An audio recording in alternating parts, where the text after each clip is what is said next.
तो दोस्तों, स्वागत है आपका अपने इस नए वीडियो में। ठीक है, तो इस नए वीडियो में अपन चर्चा करेंगे पास्ट परफेक्ट टेंस की। ओके, तो अपन ने लास्ट वीडियो में चर्चा करी थी पास्ट कंटिन्यूअस के यूज के बारे में, और इस टेंस में देखेंगे, इस वीडियो में देखेंगे पास्ट परफेक्ट टेंस के आइडेंटिफिकेशन और इसके एग्जाम्पल्स के बारे में। ओके, तो अपन देखते हैं कि आगे क्या सिस्टम है। ओके, ठीक है बेटा। तो देखो, आइडेंटिफिकेशन में क्या है कि आइडेंटिफिकेशन में हम देखते हैं कि इसमें तीन आइडेंटिफिकेशन आ सकती है। कि कौन कौन सी आ सकती है कि चुका था, चुकी थी, चुके थे। ठीक है, इसमें क्या होगा, जैसे जो चुका था जो है ये, इसमें आई मेल हो सकता है, जो अपन ने सब्जेक्ट के बारे में डिस्कस किया था। ठीक है, I we you they he सीट में और नेम में से कोई सा भी आ सकता है। तो आई मेल है, he singular name male Ravi the boy. अब सिंगुलर नेम कैसे, जैसे रवि है, रवि अकेले का नाम है, द बॉय हो गया, एक्सेट्रा। इट, और इट भी किस में, मेल में। ओके, और इसमें देखो चुकी थी, चुकी थी में क्या है, आई आएगा फीमेल में, और यू आएगा फीमेल में, दे आएगा फीमेल में, सी आएगा। ठीक है, फिर सिंगुलर नेम फीमेल वाला कौन कौन सा, जैसे रजनी है, द गर्ल है, एक्सेट्रा, और इट आ जाएगा इसका फीमेल में। फिर वी आ जाएगा फीमेल में, plural female, Rajni and Rohini, Roshni. देखो प्लूरल नेम कैसे, जैसे मोर देन वन नेम होते हैं। द गर्ल्स चुके थे, वी आ जाएगा मेल में। ठीक है, बहुवचन के लिए यू आ जाएगा मेल में, दे आ जाएगा मेल में, प्लूरल नेम आ जाएगा मेल में, और रवि एंड राहुल। अब प्लूरल नेम कैसे, रवि एंड राहुल ये दोनों हो गए, तो ये प्लूरल मेल के लिए हो गया, द बॉयज एक्सेट्रा। ठीक है, अब ये सब क्या है, आई वी यू दे ही सी, ये सब सब्जेक्ट की जगह यूज होने वाले वर्ड्स है। इनको अच्छे से डिस्कस करिए, इनको अच्छे से लर्न करिए, इनको अच्छे से राइट कर लीजिए। ओके, और इनको तरीके से आप लर्न करोगे ना, तो ये आइडेंटिफिकेशन आपके बहुत काम में आएगी। ठीक है, ये सारे सब्जेक्ट हैं, ये सारे के सारे क्या है, सब्जेक्ट हैं, जो किसी भी सेंटेंस में सब्जेक्ट की जगह काम करते हैं। ओके, अब देखो स्ट्रक्चर कैसे होगा। अफर्मेटिव सेंटेंस का स्ट्रक्चर क्या है, subject plus head plus verb की थर्ड फॉर्म। ठीक है, यहाँ जैसे अपन ने पढ़ा था कि एस एच एम ओ है ना, तो सब्जेक्ट, हेल्पिंग वर्ब और मेन वर्ब और ऑब्जेक्ट। ठीक है, तो इसमें सब्जेक्ट हेल्पिंग वर्ब होगी। ठीक है, इसमें सब्जेक्ट हो गया, हेड आ गया, वर्ब की थर्ड फॉर्म आ गई, और ऑब्जेक्ट आ गया सब्जेक्ट के साथ। अब इसमें हेड है, हेड के साथ नोट हो गया। ठीक है, इसमें क्या हो गया, नेगेटिव सेंटेंस हो जाएगा। फिर ये अपना जो इंट्रोगेटिव सेंटेंस है उसमें स्टार्टिंग में head plus subject plus verb की थर्ड फॉर्म ऑब्जेक्ट आ गया, और फिर head subject plus note plus verb की थर्ड फॉर्म ऑब्जेक्ट आ गया। ओके, अब देखो आगे डब्ल्यू एच वर्ड क्या है, डब्ल्यू एच वर्ड ये जो अपना ई है, जैसे डबल इंट्रोगेटिव सेंटेंस अपन ने ऑलरेडी डिस्कस कर चुके हैं अपन। तो W H word head plus subject verb की थर्ड फॉर्म ऑब्जेक्ट है। W H word head plus subject note plus verb की थर्ड फॉर्म ऑब्जेक्ट है। ये डबल इंट्रोगेटिव नेगेटिव सेंटेंस है। अब देखो, ये आपका अफर्मेटिव सेंटेंस है, ये आपका नेगेटिव सेंटेंस है, ये आपका इंटरोगेटिव सेंटेंस है, और ये आपका इंटरोगेटिव नेगेटिव सेंटेंस है। ये आपका डबल इंटरोगेटिव सेंटेंस है, और ये आपका डबल इंटरोगेटिव नेगेटिव सेंटेंस है। ओके, अब देखो आगे क्या है, जैसे मान लो हेड। अब हेड का यूज आप कहाँ कहाँ करोगे, जैसे मान लो प्रेजेंट परफेक्ट में आपके पास दो हेल्पिंग वर्ब आई थी, कौन कौन सी, एक तो हेज और एक हेव आई थी ना।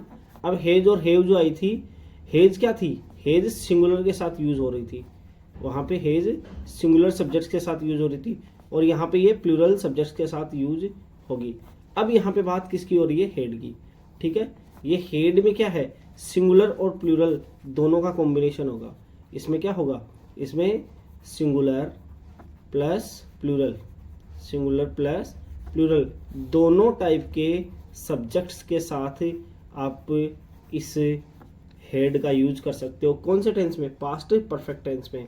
इसीलिए मैंने यहाँ पे क्या लिखा है, with both singular and plural subjects, singular और प्लूरल दोनों टाइप के सब्जेक्ट्स के साथ हम इनका यूज कर सकते हैं। अब देखो एग्जांपल देखते हैं। ठीक है, पहले इनका एग्जांपल देख लेते हैं, फिर अपन affirmative to double interrogative negative sentence की तरफ चलेंगे। देखो अब देखो अपन इनके एग्जांपल्स देखते हैं। जैसे मान लो कि देखो इनके एग्जांपल में भी आपको थोड़ा सा डिफरेंस मिलेगा। कैसे कि अपन ने पहले पढ़ा था कि लिया, ठीक है, अब यहाँ पे क्या पढ़ेंगे, लिया था, चुका था। ठीक है, अब जैसे लिया अकेला आता है, जैसे मान लो इसमें लिया है, अकेला मतलब था नहीं है, इसके अंदर लिया ही है, तो ये पास्ट इंडेफिनिट में चला जाएगा। ओके, और अगर लिया था गया ना, तो ये किस में चला जाएगा, पास्ट परफेक्ट में चला जाएगा। ठीक है बेटा, अब देखो इसमें आगे क्या करते हैं अपन। जैसे मान लो मैं बोलूँ, जैसे मैंने अपना काम समय पर पूरा कर लिया था। अब मैं इसको ऐसे भी तो बोल सकता हूँ कि मैं अपना काम समय पर पूरा कर चुका था। दोनों सेंटेंस एक ही है, बस बोलने का तरीका अलग है। क्यों? क्योंकि देखो, I had completed my work on time, I had completed my work on time, क्योंकि दोनों का इंग्लिश सेम होगा बट बोलने का तरीका थोड़ा सा अलग होगा। ओके, ये सेंटेंस, इसमें ये जो सेंटेंस है आपका पास्ट परफेक्ट, इसमें यही थोड़ा सिस्टम अलग है कि इसमें आप आइडेंटिफिकेशन को 2-3 तरीके से बोल सकते हो। ओके, अब देखो इसमें क्या होगा, तुम्हारे चले जाने के बाद मोहन यहाँ आया था। ओके, कैसे? मोहन केम हियर, मोहन यहाँ आया था, मोहन यहाँ आया था, मतलब मोहन यहाँ आया। आफ्टर यू हैड गॉन, आपके जाने के बाद। अब देखो इसमें क्या प्रोसेस है, इसमें मैं आपको एक्चुअली प्रोसेस समझा देता हूँ कि इसमें क्या है।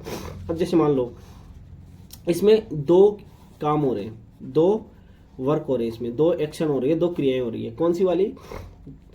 एक तो आने की क्रिया हो रही है, ठीक है, और एक जाने की क्रिया हो रही है। एक तो आने की क्रिया हो रही है, एक जाने की क्रिया हो रही है। अब आने की और जाने की क्रियाएं कैसे हो रही है? जैसे मान लो आफ्टर यू हैड गॉन, अब आना और जाना, ठीक है। अब तुम्हारे चले जाने के बाद पहले क्या हुआ? गया ना कोई, मतलब पहले जाना हुआ, उसके बाद किसी का आना हुआ, उसके बाद किसी का आना हुआ, ठीक है। अब इसमें क्या करेंगे अपन? कोई पहले गया था तभी तो कोई आया था, ठीक है। अब इसमें क्या सिस्टम है? इसमें आफ्टर और बिफोर वाला सिस्टम है, इसमें आफ्टर और बिफोर वाला सिस्टम है। कैसे? इसमें आफ्टर और बिफोर वाला सिस्टम, इसमें मैं आपको जब अपना अगला वीडियो आएगा जिसमें अपन ये चर्चा करेंगे कि use of past perfect tense, उसके अंदर आफ्टर और बिफोर को मैं इजी ट्रिक में समझाऊंगा, जिसमें आपको बिल्कुल भी याद एकदम, मतलब ऐसी ट्रिक दे दूंगा जिसमें आपको ये पता चल जाए कि आफ्टर और बिफोर के बाद में मुझे इस टेंस को यूज करना है। ओके बेटा, तो चलिए आगे देखते हैं। ओके, देखो आगे यहाँ पे अपन अब इसका एग्जाम्पल देखेंगे। राधा अपने पापा को दिवाली पर पत्र लिख चुकी थी, ठीक है। राधा अपने पापा को दिवाली पर पत्र लिख चुकी थी। कैसे? Radha had written a letter, Radha ने पत्र लिख दिया था, ऐसे भी तुम्हें बोल सकता हूँ। राधा ने पत्र लिख लिया था, ऐसे भी तो बोल सकता हूँ। Radha had written a letter to her father, किसको लिखी थी? अपने पापा को। कब लिखी? ऑन दिवाली, ठीक है। अब देखो, राधा अपने पापा को दिवाली पर पत्र नहीं लिख चुकी थी, तो Radha had not written a letter to her father on Diwali. Okay, अब देखो, क्या राधा अपने पापा को दिवाली पर पत्र लिख चुकी थी? Had Radha written a letter, क्या राधा ने पत्र लिख दिया था?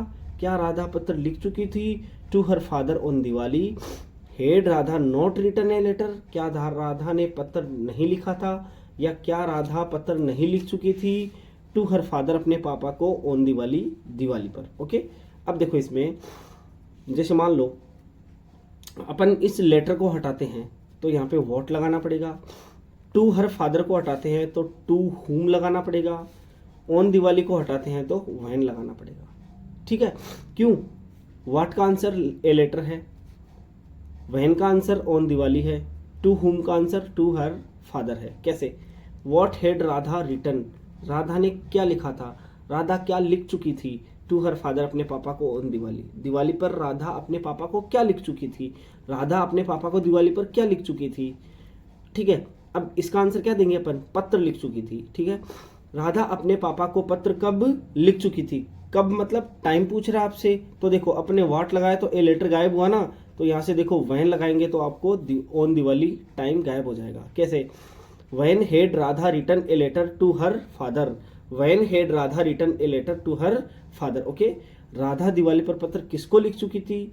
To whom had Radha written a letter, Radha ने दिवाली पर किसको पत्र लिखा था? अब आप इसमें यहाँ पे देख सकते हो कि जैसे ही अपना टू हुम लगाया, अपन ने टू हर फादर को कैंसिल कर दिया, और यहाँ पे आप ऑन दिवाली भी इसमें लगा सकते हो। ओके बेटा, ठीक है। तो देखो अपन इसको ऐसे भी यूज कर सकते हैं इजीली, ठीक है। अब आगे देखो, राधा अपने पापा को दिवाली पर क्या नहीं लिख चुकी थी? What had Radha not written to her father on Diwali, ठीक है। अब राधा अपने पापा को पत्र कब नहीं लिख चुकी थी? When had Radha not written a letter to her father, ठीक है। अब देखो राधा दिवाली पर पत्र किसको नहीं लिख चुकी थी? To whom had Radha not written a letter on Diwali. अब देखो इसमें टू हुम लिखा तो अपन ने टू हर फादर हटा दिया, इसमें वैन लिखा तो ऑन दिवाली हटा दिया, इसमें वॉट लिखा तो लेटर हटा दिया। ओके, तो बेटा ये था अपना पास्ट परफेक्ट का इंट्रोडक्शन। ठीक है, इंट्रोडक्शन ऑफ पास्ट परफेक्ट आपको मैंने बता दिया है इसके अंदर। अब आपको अगला जो अपना वीडियो आएगा उसमें अपन देखेंगे कि use of past perfect tense कहाँ कहाँ यूज करते हैं, उनके कौन कौन से रूल्स होते हैं, आफ्टर बिफोर को कैसे यूज किया जाता है, ये बिल्कुल अच्छे से बिल्कुल शानदार तरीके से पढ़ने वाले। ओके, सो अगले वीडियो में आप बने रहिएगा। इस वीडियो में यहाँ तक बने रहने के लिए आपका बहुत बहुत धन्यवाद। अगर आपने ये वीडियो पूरा देखा है तो प्लीज़ आपको कैसा लगा, क्या लगा, आप प्लीज़ कमेंट करके जाइए, बताइए कि आपको कैसा लगा इस वीडियो को देखिए। ओके, और आपको अगला वीडियो कौन से टॉपिक पे चाहिए वो टॉपिक मेरे को बताइए। जैसे मान लो आपको कौन से, जैसे कोई भी टॉपिक आपके हिसाब से हो, ठीक है, उस टॉपिक में मैं जल्दी से जल्दी वीडियो लाने की कोशिश करूँगा। Okay, so thank you so much इस वीडियो में अब तक बने रहने के लिए।